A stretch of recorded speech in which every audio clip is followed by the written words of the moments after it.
General Syed Asim Munir, chief of army staff, بیگم Asim Munir, general officers, excellencies, defence and army attaches, Pak فوج کے افسران، سردار صاحبان، بہادر جوانوں اور معزز خواتین و حضرات، السلام علیکم۔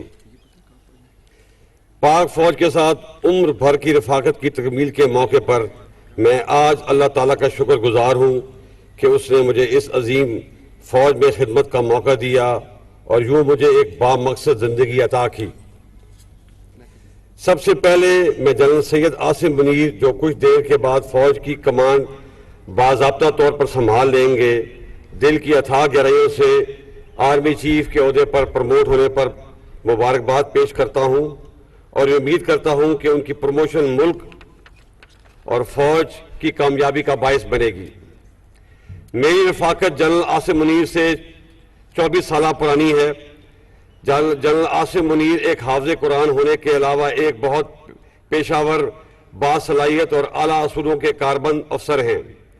مجھے پورا یقین ہے کہ ان کی قیادت میں فوج کامیابی کے نئے منازل عبور کرے گی اور ان کی تعیناتی فوج اور ملک کے لیے انشاءاللہ بہت مثبت ثابت ہوگی۔ مجھے خوشی ہے کہ میں فوج ایک مایہ ناز اور کابل کے حوالے کر ریٹائر ہو رہا ہوں۔ معزز حاضرین، آج سے 44 سال پہلے میرا فوجی سفر شروع ہوا تھا جو آج اختتام پذیر ہو رہا ہے۔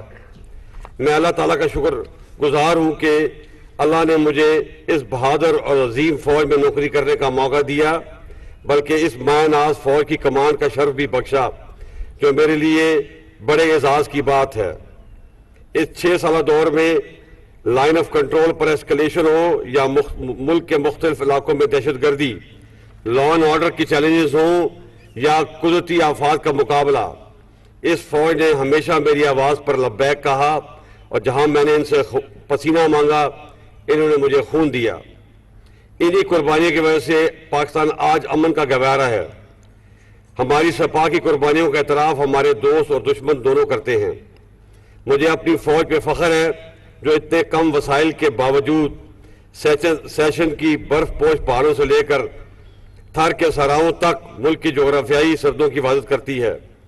یہ فوج لسانیت، رنگ و نسل اور مذہب کے تفریق سے بالاتر ہو کر ملک کے چپے چپے کا دفاع کرتی ہے۔ مجھے یقین ہے کہ آنے والے وقت میں بھی یہ فوج جنرل آسم منیر کی زیر قیادت اس سے بڑھ کر ملک کی خدمت اور دفاع کرے گی۔ معزز حاضرین، اس موقع پر میں اپنی پیرنٹ یونٹ یعنی 16 بلوچ ریجمنٹ جو کہ آج مجھے سلامی دے رہی ہے کا بھی نہایت مشکور ہوں، کیونکہ مجھے اس مقام پر پہنچانے میں میری یونٹ کا بھی کلیدی کردار رہا ہے۔ میں ان کو سلام پیش کرتا ہوں۔ جیسے کہ جنرل ڈگلس میکارتھر نے کہا تھا، old soldiers don't die, they just fade away, تو میں بھی عنقریب گمنامی میں چلا جاؤں گا، لیکن میرا روحانی رابطہ ہمیشہ فوج سے قائم رہے گا۔ جب فوج کو کامیابی حاصل ہوگی تو خوشی ہوگی، لیکن جب فوج پر مشکل وقت آئے گا تو یہ یقین رکھیے کہ میری دعائیں آپ کے ساتھ ہوں گی۔ آخر میں جنرل آسم منیر اور پاک فوج کی کامیابی کے لیے دعا گو ہوں۔ اللہ تعالیٰ آپ کا حامی و ناصر ہو۔ پاک فوج زندہ باد، پاکستان پائندہ باد۔